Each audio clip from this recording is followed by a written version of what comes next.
Estamos sem treinador desde o dia 1º de abril na seleção brasileira.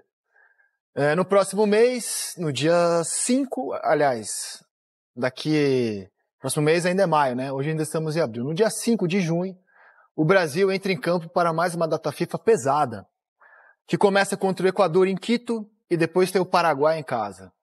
Acho que não está em discussão se a gente vai ou não para a Copa. O que está em discussão são os vexames que a gente tem dado quando a seleção entra em campo, a maneira como o Brasil vai para a Copa e como o Brasil chegará na competição. Já que no Mundial, pelo número de vagas, a gente estará.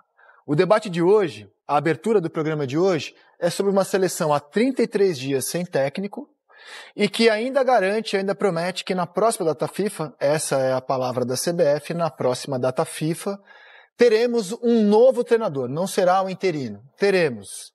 Ele é o Carlo Ancelotti. Ontem o Carlo Ancelotti comunicou à CBF que estava encerrando as negociações da parte dele. Elas serão retomadas. Cada dia tem acontecido um fato novo nessa história. O fato de ontem é que o Carlo Ancelotti optou por sair de cena e falou: para mim deu, chega. Será o Jorge Jesus, que sempre esteve na mira? Será o Abel? Eu não quero aqui dar opiniões nesse começo do programa. Assim que eu der a boa tarde, ouvir o PC, o Coutinho, o Mestre Júnior, eu vou tentar fazer uma cronologia dos acontecimentos. De 23, quando começou essa história, até a novela de hoje com cara de vale a pena ver de novo. Você estava falando com o Paulinho e com o Coutinho aqui o seguinte: em nenhum momento eu escutei da boca dele que ele viria ou que queria ver. Nunca. Isso foi o que me chamou mais atenção. Teve uma homenagem para ele lá na Universidade de Bolonha, né, que colocaram assim para ele, de bandeja, que era para ele dizer se ele viria ou não viria. O reitor falou que ano que vem vai ter a honra de dirigir a seleção, e ele fez aquela cara dele assim, o homem ensaboado, mas é ensaboado. O homem ensaboado. André, as razões, principalmente, que até agora a gente viu.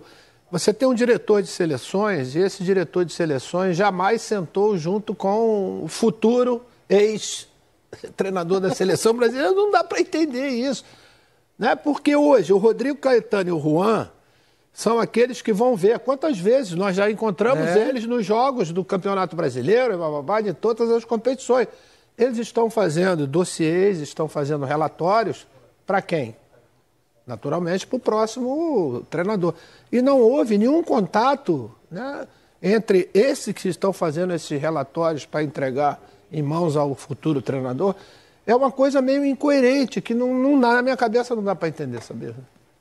Olha, é uma situação realmente assim. Os mais apaixonados pela seleção brasileira estão indignados, estão achando que a gente está muito à deriva. Tá muito à deriva, cara. A seleção brasileira, gente. A gente tá muito à deriva. Eu devo ter umas 80 mais camisas de futebol. Tem uma sua de 82, assinada por você e por Falcão, que é uma honra na minha coleção. E a minha preferida é a 10 do Pelé de 58. Antes das estrelas, antes de ser CBF, é a minha preferida réplica da 10 do Pelé de 58, azulzinha. Aquela ali não tem fornecedor, não tem patrocinador, não tem nada. Ali é, como disse o Dr. Paulo, foi mandada pelo manto de Nossa Senhora da Aparecida. Rodrigo Coutinho, que veio de azul hoje, boa tarde. Bem-vindo à Seleção Sport TV. Eu nem sabia que o mestre ia fazer isso. Boa tarde a todos, pessoal de casa, mas corroboro as palavras dele e até foi legal estar de azul para combinar. Você sabe, Rizek, geralmente na abertura do programa eu tento trazer alguma coisa que seja opinião minha, que seja diferente de alguém que já tenha falado algo parecido. E hoje eu falhei, assim, porque tudo aquilo que qualquer um pode falar sobre esse tema, seleção brasileira, tudo que vem acontecendo desde fevereiro de 22, que é sempre bom lembrar, fevereiro de 22, quando aqui mesmo no Sport TV o Tite disse que não seria o treinador da seleção brasileira após aquela Copa do Mundo, independente do resultado. Assim, é difícil de acreditar. Se alguém voltasse no tempo e falasse, seleção brasileira, há um ano da Copa de 26...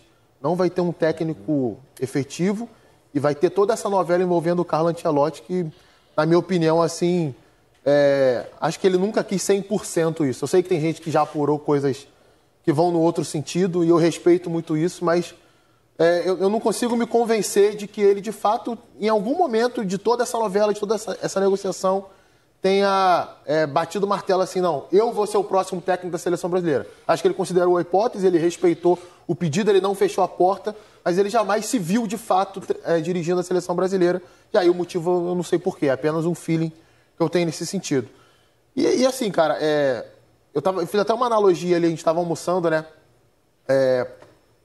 A tara do Edinaldo, né? Essa busca pelo Ancelotti, passando por tudo, bom senso, todas as questões que a gente já debateu várias vezes aqui no programa, me lembra muito um garotinho ali da primeira série, segunda série do primário, que é apaixonado por uma menina da sala, ou o contrário, e você fica mandando cartas e é ignorado solenemente ali durante anos e anos. Tá bem constrangedor de acompanhar isso. Aconteceu com você, Rodrigo? Você Cara, comigo não aconteceu porque era bem orgulhoso. Eu já mandei uma vez e não fui correspondido, então eu não faria isso. Mas com certeza poderia ter acontecido. Mas assim, tá bem constrangedor e o pior é que o constrangimento não é do Edinaldo só. É do Edinaldo, mas é dessa camisa aqui, ó. É da camisa mais poderosa do futebol internacional, que não está sendo respeitada por quem comanda a entidade que rege essa seleção. É uma pena. É uma pena e não tem muito mais o que dizer. Só lamentar e torcer para que um milagre aconteça e a seleção brasileira consiga chegar à Copa do ano que vem minimamente estruturada e competitiva. Faltam 10 jogos para convocação para a Copa, ou seja, a Copa do Mundo é amanhã para o futebol brasileiro. São 10 jogos até a convocação final para o Mundial de 26. Você tem um treinador do tamanho que é a seleção brasileira, né? Que seria... Eu acho que quando foi vinculado, como disse o Paulinho, a primeira vez, a possibilidade da vinda dele, todos nós, né? Eu conheço, não sou amigo do Carleto, mas conheço bem ele, entendeu? Pelos anos de convivência que a gente teve. E acompanhei o trabalho dele desde quando ele fez o curso de corvetiano lá na Itália, que o Arrigo Sacchi, o que é que ele fez? Ele pegou todos os caras que ele tinha trabalhado, que estavam, Evani, Ancelotti, todos eles trabalharam, e levou para junto. Quer dizer, a ideia dele já foi: esses caras que trabalharam comigo serão futuros treinadores. Então o Carleto estava nessa barca, e acompanhei o trabalho dele, em todos os momentos.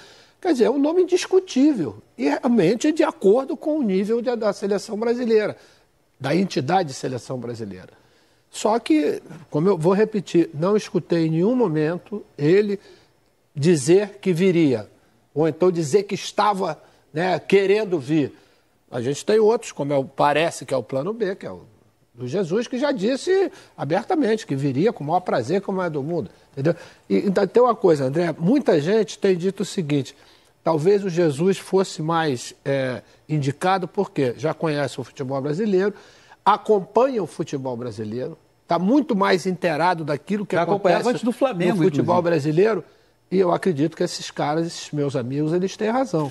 Porque eu duvido que o Carleto esteja no momento preocupado com a seleção brasileira, quem está jogando, quem está aparecendo, quem está ali. Isso aí não tem dúvida. Ele está muito mais preocupado com a eliminação que foi da Champions, com a derrota que teve na Copa do Rei, a final do Campeonato Espanhol. E entendeu? A gente está no segundo plano em relação, eu acho que a prioridade dele.